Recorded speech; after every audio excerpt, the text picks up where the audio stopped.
Good morning to all of you my dear student. आज का जो आपका क्लास रहने वाला है वो इंग्लिश का क्लास रहेगा। बेसिकली आपको बेसिक से स्टार्टिंग से आपको क्लास देने वाले हैं। जो तैयारी करने वाले बच्चे हैं एकदम ढंग से और मेहनत से एकदम एक चैनल पर लग करके जुड़ करके तैयारी अपना syllabus chapter one by one आपका पूरा सिलेबस कंप्लीट करवाएंगे। आज का जो आपका सेशन होने वाला है वो पार्ट ऑफ स्पीच से होने वाला है, लेकिन उसके पहले हम समझने वाले हैं आपको कि ये इंग्लिश आई थिंक है क्या। बच्चे इससे डरे क्यों हैं? इंग्लिश आई थिंक आपको पहले समझना होगा इंग्लिश है क्या। English English is the global language. English क्या है? English is the global language. English is the global language. ये global language means is that ये पूरे देश में बोला जाता है, ना कि आपके भारत में, ये पूरे देश में बोला जाता है, इसलिए इसको ग्लोबल बोला गया है। ग्लोबल लैंग्वेज एक भाषा है जिसे हमें समझना है। अगर आप भाषा को समझ जाओगे तो आपको डर नहीं लगेगा। जैसे आप हिंदी बोलते हो वैसे इंग्लिश भी है, बट आपको इसको थोड़ा समझ करके और पढ़ना है। धीरे धीरे एक एक वन बाय वन करके समझ में आएगा। ठीक है, जब तक आपका पूरा ग्रामर कंप्लीट नहीं होगा तब तक आपको इसको समझना बहुत थोड़ा सा डिफिकल्ट होता है यूपी बोर्ड वालों के बच्चों के लिए। ठीक है, आज चीजें कंसेप्ट वाइज आपको पूरा क्लियर करवाएंगे। English is the global language. It's mean of communication. ये जो होता है कम्युनिकेशन, बातचीत करने का एक भाषा है जिससे हम एक दूसरे की अपनी बातों को, दूसरे की बातों को समझते हैं और समझाते हैं और सुनते हैं। ठीक है, चलिए आइए समझते हैं। Learn English by. अब देखिए पहला काम करते हैं क्या हम लोग? लिसन। लिसनिंग का काम करते हैं, सुनते हैं। इंग्लिश का क्या करते हैं काम? पहले हम लोग सुनते हैं किसी को। अगर आप कोई भी भाषा सीख रहे हो तो स्टार्टिंग में आपको क्या करना है? सुनना है। जब आप धीरे धीरे सुनना लिसनिंग करना सीखोगे, आप सुनना जितना ज्यादा से ज्यादा आप सुनोगे, प्रैक्टिस करोगे सुनने की, उतना ज्यादा आपको क्या होगा? इंप्रूवमेंट होगा इंग्लिश का। तो पहले आप इंग्लिश को सुनिए, क्या वो न्यूज़पेपर हो, एज वेल एज आप बुक रीड कर रहे हो, या कोई जो भी आपका लेक्चर चल रहा है उस लेक्चर को आप सुन रहे हो। जो भी सुन रहे हो आपको इंग्लिश में पहले आपको सुनने की कोशिश करना है। क्योंकि बचपन में क्या होता है, हम लोग एक छोटा सा बाबू होता है बचपन में, उसको हम लोग सिखाते हैं चाचा बोलो चाचा, तो वो चाचा बोलता है। मम्मी बोलो मम्मी, तो मम्मी बोलता है। पापा बोलो पापा, तो पापा बोलता है। जब जैसे जैसे उसको हम एक एक वर्ड सिखाते जाते हैं, वो सुनते सुनते क्या होता है, थोड़ा सा हकलाता है, लैंग्वेज सही से नहीं बोल पाता, बट वो ट्राई टू अंडरस्टैंड, वो थोड़ा सा समझ समझ के बोलने की कोशिश करता है। उसके बाद दूसरा मैटर है राइटिंग। जो चीज़ आप समझ रहे हो और सुन रहे हो उसको आप लिखने की कोशिश करो। ठीक है, लिखो। जो भी आपको लेक्चर चल रहा हो या चैप्टर हो, जो भी हो, सुनो और उसको सुनने के बाद, बढ़िया से सुनने के बाद उसको लिखने की कोशिश करो। जब आपको लिखने समझ सुनने आ जाए, लिखने की प्रैक्टिस करो। लिखने आ जाए तो उसके बाद रीडिंग करने की कोशिश करो, उसको पढ़ो। गलत पढ़ो, डजेंट मैटर कि वो क्या पढ़ रहे हो। पढ़ने में अभी कभी मत सोचो सामने वाला हंसेगा, सामने वाला क्या बोलेगा, उस पर आप फोकस ही मत करो। आप फोकस करो कि आप पढ़ रहे हो, और जो चीज आप पढ़ रहे हो आपकी लैंग्वेज नहीं है, आप किसी दूसरे लैंग्वेज को आप सीख रहे हो। और दैट इज ए कम्युनिकेशन। आपको कम्युनिकेशन करना है, एक दूसरे की बातों को समझना है, ना कि उसमें बहुत ज्यादा आपको माहिर बनना है। लैंग्वेज को समझिए और लैंग्वेज को समझ करके अच्छे से क्या करिए? रीड करिए, राइटिंग करिए, लिसन करिए और लिसनिंग करिए। उसके बाद रीड करके उसको फिर आगे अपनी तैयारी को कंटिन्यू करिए। ठीक है, एंड लास्ट होता है स्पीकिंग। ठीक है, तो स्पीकिंग तो आप लोगों को करना नहीं। अगर आप तैयारी कर रहे हो तो आपको स्पीकिंग स्पीकिंग करने की जरूरत नहीं है। जो बच्चे इंग्लिश सीख लेते हैं वो तो बोलना भी धीरे धीरे सीख जाते हैं, बट ये तो वो टोटली डिपेंड होता है प्रैक्टिस पे। ज़्यादा से ज़्यादा आप जितना प्रैक्टिस करेंगे, एक दूसरे के साथ कम्युनिकेशन करेंगे, बातचीत करेंगे, ऑटोमेटिकली आपका आप क्या होता है, स्पीकिंग इंप्रूवमेंट हो जाता है। बट इससे आपसे कोई मतलब तो है नहीं। आपको किस फोकस करना है? किस पे? लिसनिंग पे, राइटिंग पे एंड रीडिंग पे। ठीक है, तो चीज़ें को चैप्टर वाइज चैप्टर एक एक जब क्लियर करवाएंगे तो उसको सुनिएगा, फिर लिखिएगा, और उसके बाद इन द लास्ट आपको क्या करना है? रीड करना है, पढ़ना है। ऑटोमेटिक आपका कंप्लीट हो जाएगा। अब बट अब इंग्लिश को पूरा कंप्लीट करने के लिए, थोड़ा सा और इसको समझने के लिए आगे हम चलेंगे किस पे? ग्रामर पे। यही आपका क्या है? मेन जो है रीढ़ की हड्डी जिसको बोलते हैं, इंग्लिश की रीढ़ की हड्डी यही है। ठीक है बाबू, अगर आपका ग्रामर बहुत अच्छा हो जाता है तो अब तो फिर कोई दिक्कत ही नहीं है, इंग्लिश ऑटोमेटिक आपको समझ में आने लगेगा। ठीक है, यूपी बोर्ड वालों के लिए पहले ग्रामर को बहुत अच्छे से समझना होगा। ठीक है, अगर आप तैयारी कर रहे हो तो उसके लिए बेसिकली आपको बहुत अच्छे समझना होगा।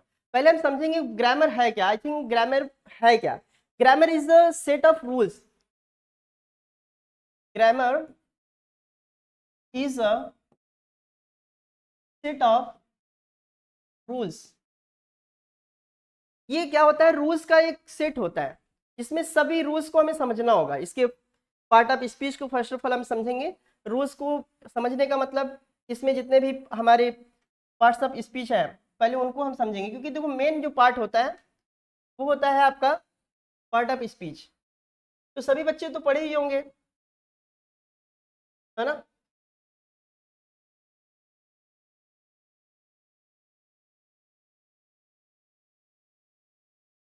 चलिए आइए इसको हम थोड़ा सा आपको समझाने की प्रैक्टिस करें, कोशिश करेंगे कि आपको समझ में आए।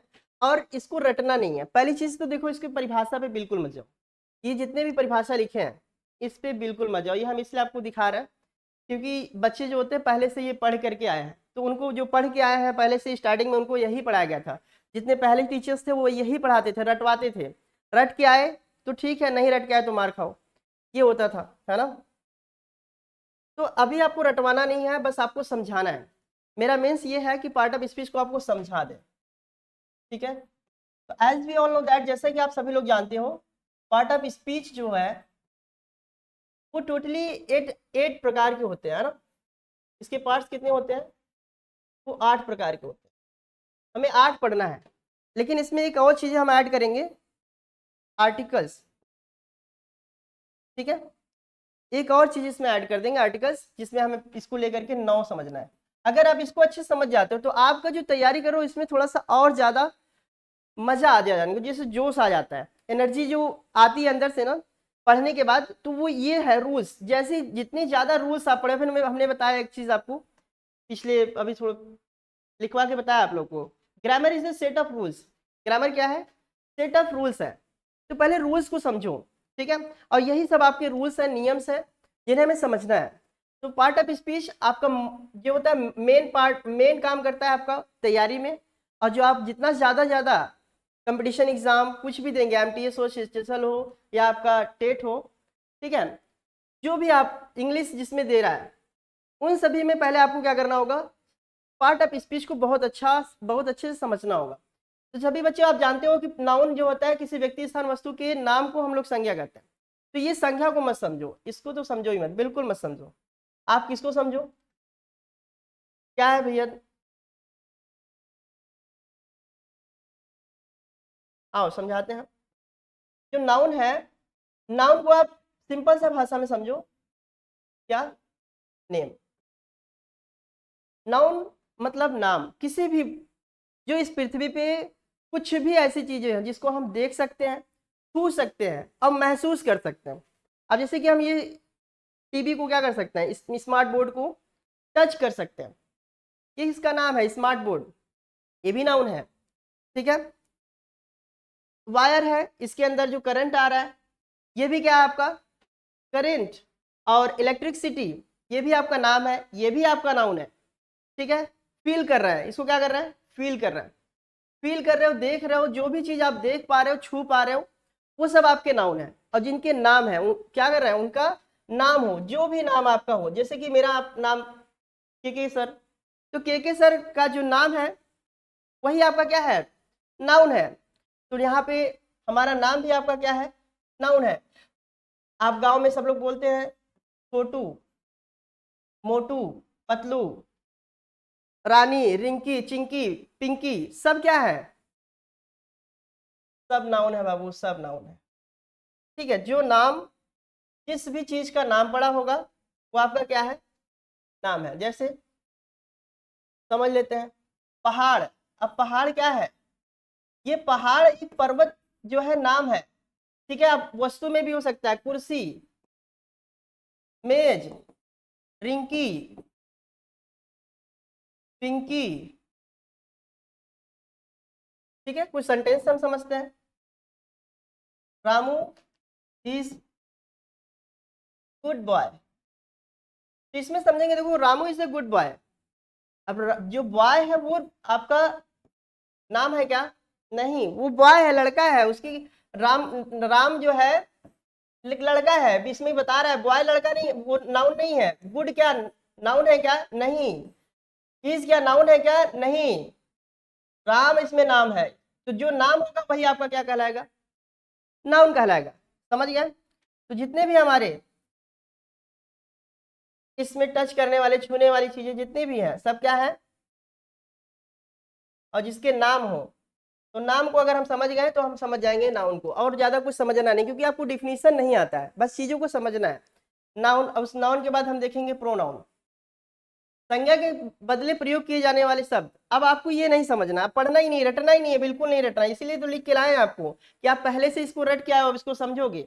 अब इसको समझना ही नहीं, इसको आपको रट्टा मार के आए हो, इसको देखना ही नहीं है। आपको समझना क्या है? नाम की जगह पर, नाम के जगह पर क्या बोला जा रहा है? जैसे कि वे लोग आए हैं, तो इसमें जो वे लोग आए हैं वो क्या है? सब क्या है? जो वे लोग आए हैं, वे लोग आए हैं, वे लोग आए हैं, तो इसमें कौन आया है? वे लोग। ये आपका क्या है? नाउन की जगह पर। आप इसे कह सकते थे कमलेश सर और सूरज सर आए हैं, लेकिन कमलेश सर और सूरज सर तो दो लोग का नाम है, लेकिन हम उनके जगह पर, उनके नाम की जगह पर हम क्या बोल रहे हैं? वे लोग आए हैं। ठीक है। आप खाना खाए, आप खाना खाए, आप खाना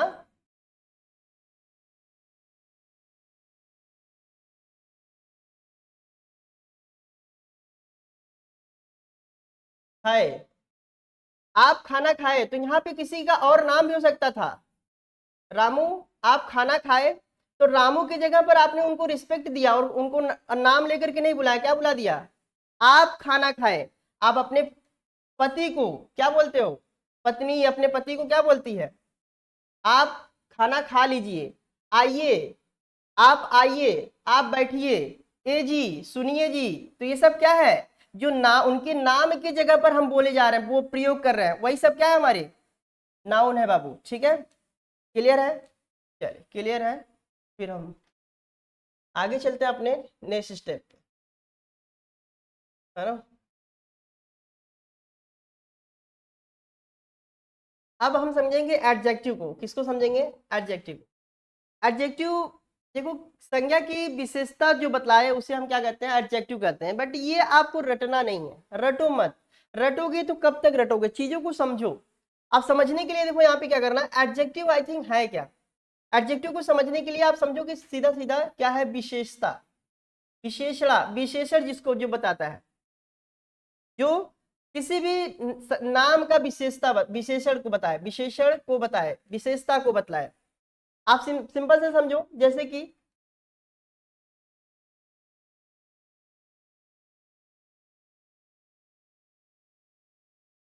राम अच्छा है, राम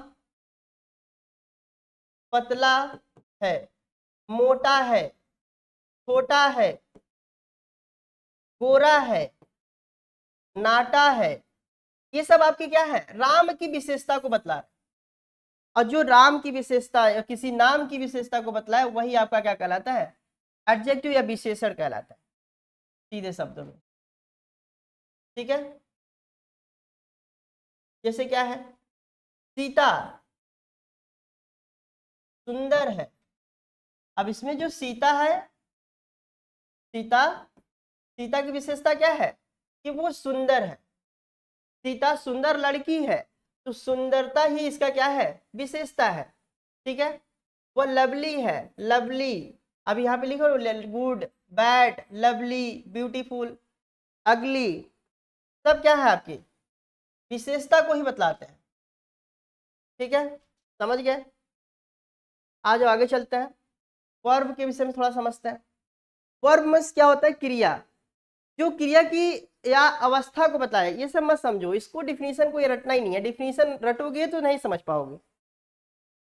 डिफिनीशन को मत देखो, डिफिनीशन देखना ही नहीं है आपको, डिफिनीशन पे ध्यान ही नहीं देना, बस आपको मेरे पॉइंट ऑफ व्यू पे ध्यान देना कि हम क्या कह रहे हैं। अब जो आपका काम हो रहा है, विशेषण वर्ब मतलब क्या हो गया, काम। जिस भी सेंटेंस में काम जो हो रहा है वही आपका क्या कहलाएगा, वर्ब कहलाएगा। अब उठना बैठना रोना धोना सोना बाबू मोना सब आ जाएंगे इसमें, आपके किसमें, वर्ब में आ जाएंगे। समझ में आ रही बात, समझ में आ रही है तो बताओ। चलिए, सोना। अब जैसे क्या है, मैं पढ़ाता हूं, मैं पढ़ाता हूं, मैं पढ़ाता हूं, मैं दौड़ता हूं, वह रोती है, वह सोती है, वो खाती है, वह पीती है, वह नहाती है, वो धोती है, सब कुछ इसमें किसमें चला जाएगा, वर्ब में। जो भी आपका काम हो रहा है वो सब क्या है, वर्ब है। आगे हम समझेंगे, अभी हम इसका फुल वीडियो लेके आएंगे, आपको सेंटेंस के साथ एक एक क्लियर कराएंगे, बट अभी आपको हम शॉर्टकट में इसको समझा रहे हैं, बस इसकी डिफिनीशन को नहीं, इसकी चीजों को समझो कि है क्या। अगर हम बात करें एडवर्ब की, तो क्रिया विशेषण की बात करें, तो क्रिया विशेषण जो विशेषता को बतलाता है। अब इसको याद करोगे तो काफी टाइम जाएगा और आपको कंसेप्ट क्लियर नहीं होगा। डायरेक्ट आप याद करो, क्या लिखा है, एडवर्ब। क्या है, एडवर्ब। अब देखिए, जैसे कि मैं अच्छा लड़का हूं, अच्छा लड़का हूं। अभी सर ने बताया कि अब ये विशेषता है, क्या है, अच्छा, ये क्या है, विशेषता है। और लड़का क्या है, मैं अच्छा लड़का हूं, यहाँ पे है लड़का है, अच्छा है और मैं है। लेकिन अभी हम बात किसकी कर रहे हैं, एडवर्ब की। तो जो विशेषता से विशेषता की विशेषता को बतलाए, जैसे कि मैं अच्छा लड़का हूं, मैं बहुत अच्छा लड़का हूं। कैसा, मैं बहुत अच्छा लड़का हूं, मैं बहुत अच्छा लड़का हूं। अब इसमें जो बहुत शब्द है ये क्या कर रहा है, अच्छा का विशेषता कौन है, बहुत। तो इसमें जो एडवर्ब है वो विशेषता की विशेषता को ऐड करके बताता है। ठीक है, कुर्सी लोहे की है, या कुर्सी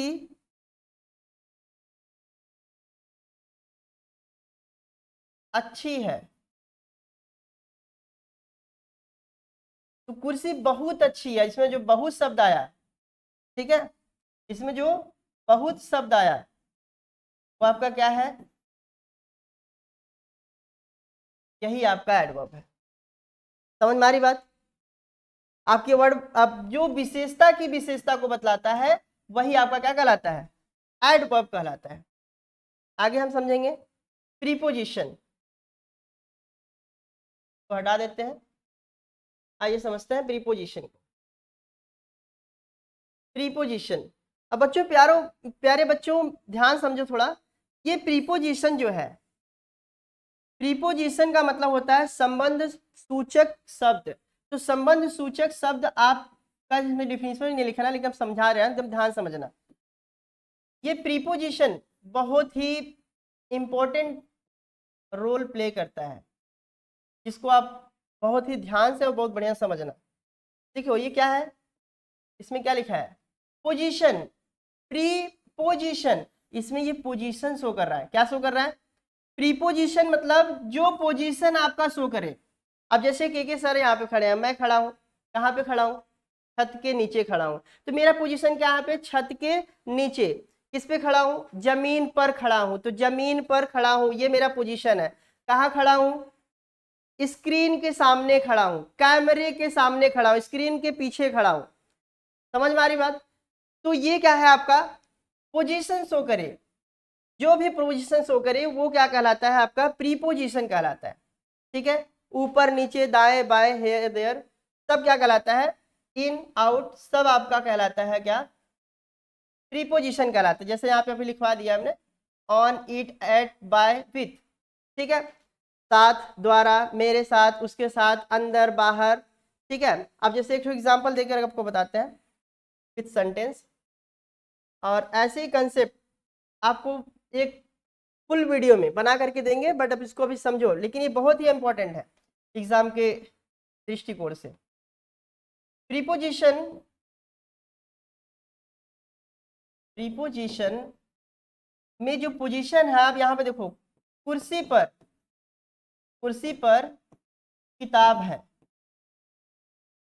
कुर्सी पर क्या है, किताब है। तो ये कुर्सी पर, अभी किताब का पोजीशन क्या है कि कुर्सी पर है, किताब का पोजीशन क्या दिखा रहा है, यहाँ पे कुर्सी पर दिखा रहा है, तो यही आपका क्या कर रहा है सेंटेंस। अगर हम इसमें हटा दें पर क्या आगे हटा दें, कुर्सी किताब है, क्या है, कुर्सी किताब है। समझ में आ रहा है क्या क्या क्या कहना चाहता है? कुछ नहीं समझ में आ रहा है। कुर्सी किताब है, अब कुर्सी किताब है इसका मतलब समझ नहीं आ रहा है, कोई पोजीशन ही नहीं है इसमें। अब यहाँ पे हमने लिख दिया क्या, क्या लिख दिया, कुर्सी किताब, कुर्सी पर क्या लगा दिया बीच में, कुर्सी पर किताब है। तो ये जो पोजीशन शो कर रहा है, कौन शो कर रहा है, पर। तो यही आपका क्या हो जाएगा, प्रीपोजिशन हो जा रहा है। समझ में आ रही बात? चलिए एक आध दो एग्जाम्पल और बता देते हैं आप लोग को। जैसे बिल्ली,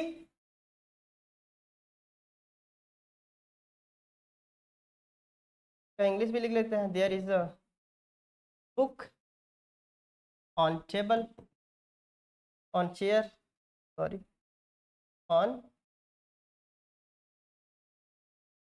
ऑन चेयर। अब इसका भी समझ लेते हैं, बिल्ली मेज, बिल्ली मेज के अंदर है, मेज के अंदर है। बिल्ली कहाँ है, मेज के अंदर है। चलिए एक चीज हम हटा देते हैं इसमें से, मेज के अंदर हम हटा दिए, बिल्ली कहाँ है, अंदर है। अब ये भी पोजीशन शो कर रहा है, ये भी क्या कर रहा है, पोजीशन शो कर रहा है, बिल्ली कहाँ है, अंदर है। अब यहाँ पे हम इसको अगर हटा दें, किसको, इसको अगर हटा दें, लो हटा दिए, बिल्ली है, कहाँ है, पोजीशन पता ही नहीं है, बिल्ली है। अभी समझेंगे, देखो, बिल्ली, बिल्ली है, अब इसका कोई पोजीशन है क्या, बिल्ली कहाँ है, इसका कोई पोजीशन पता चल रहा है क्या, नहीं। बिल्ली मेज के अंदर है, बिल्ली मेज के है। अब ये भी समझ में आ रहा है क्या पोजीशन इसमें, नहीं समझ में आ रहा है प्यारे बच्चों, समझ में आ रहा है इसमें, इसमें भी पोजीशन नहीं समझ में आ रहा है। बिल्ली मेज के है, अब बिल्ली मेज के है, क्या सेंटेंस लिखवा रहे हैं सर, नहीं बाबू, बिल्ली मेज के अंदर है, तो अंदर शब्द ही क्या कहलाएगा, प्रीपोजिशन को ही शो कर रहा है, यही आपका पोजीशन है। बिल्ली मेज के अंदर है, there is a cat on under the table, there is a cat, there is a cat under the table, there is a cat under the table। ये है अंडर, आपका क्या है, प्रीपोजिशन या पोजीशन को शो कर रहा है। अंडरस्टूड? चलिए आइए नेक्स्ट की तरफ चलते हैं।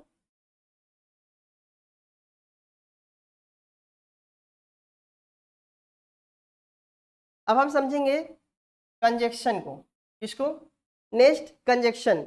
अब भैया कंजक्शन मतलब आप इसको वाक्य को जोड़ने वाला शब्द, बढ़िया है, बट इसको मत रटो ही मत। आप रटोगे, रटने के चक्कर में आप चले जाओगे, कंफ्यूजन हो जाएगा आपके अंदर, कंफ्यूजन बहुत ज्यादा आ जाएंगे। कंफ्यूजन, कंफ्यूज मत हो, चीजों को समझो, रिलेट करो अपने अपने लैंग्वेज में। इंग्लिश क्या है, इज ए लैंग्वेज, एक लैंग्वेज है, भाषा, इसको अपने लैंग्वेज में समझने की कोशिश करो, रटो मत।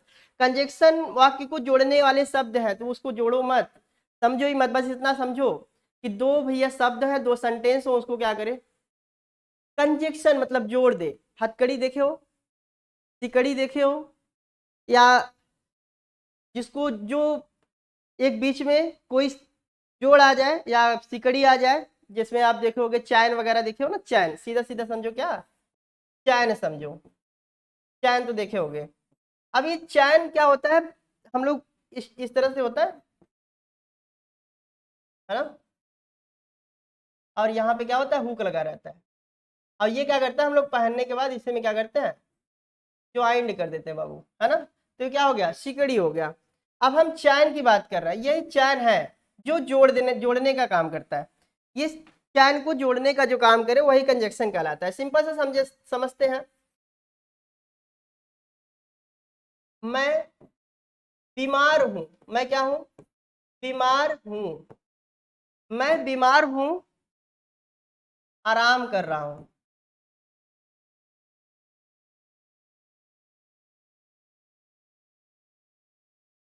मैं बीमार हूं, आराम कर रहा हूं।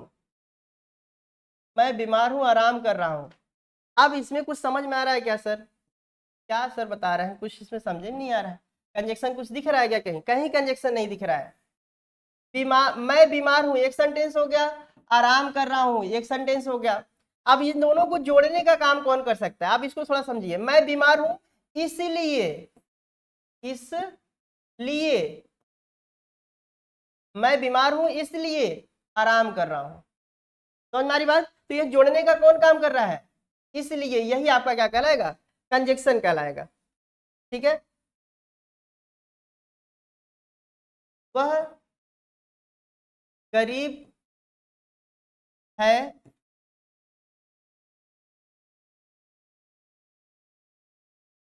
पैसा कमाता है, या ऐसा लिखो, काम करता है। काम, काम करता है, वह काम करता है। वह गरीब है और वह काम करता है। तो यहाँ पे एक सेंटेंस है, वह गरीब है, वह क्या कर रहा है? काम कर रहा है। तो वह गरीब है इसलिए काम कर रहा है, इसीलिए या इसलिए क्या कर रहा है? वो काम कर रहा है। अगर गरीब नहीं होता तो उसको काम करने की जरूरत ही नहीं थी, लेकिन फिर भी काम करना पड़ता है ना। कुछ अच्छा काम करता। ठीक है। गरीब है इसलिए काम करता है। ठीक है। अब देखो एक सेंटेंस और बता देते हैं, थोड़ा सा चेंज कर देते हैं। मैं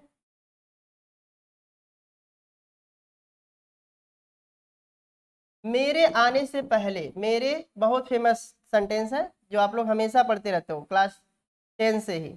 मेरे आने से पहले, आने से पहले, मेरे आने से पहले वे आ चुके थे, आ चुके थे। मेरे आने से पहले वो आ चुके थे। तो मेरे आने से पहले वो आ चुके थे, इसमें जो पहले शब्द है वो क्या कर रहा है? एक सेंटेंस है, मेरे आने से पहले वो आ चुके थे, ये दोनों को जोड़ने का काम कौन कर रहा है? पहले शब्द जो है आकर के क्या कर रहा है? बिफोर शब्द आकर के इसमें जोड़ने का काम कर रहा है। क्लियर है? तो आफ्टर, बिफोर और अनटिल, अनलेस, ऐसे बहुत ढेर सारे सेंटेंस आपको फुल वीडियो में मिलेगा। अभी आप कंसेप्ट को पकड़ने की कोशिश करिए। एंड द लास्ट आपको समझाते हैं इंटरजेक्शन। अब इंटरजेक्शन का मतलब आप सिंपल से समझो। ओह वाओ, क्या दिख रहे हो? जो आप देख रहे हो यूट्यूब चैनल, उसमें आप बहुत ही स्मार्ट दिख रहे हो, है ना। जो लड़का देख रहा है सामने से वो बहुत ही स्मार्ट दिख रहा है, वाओ। और उसको देखते ही अंदर से फीलिंग्स आई क्या? वाओ।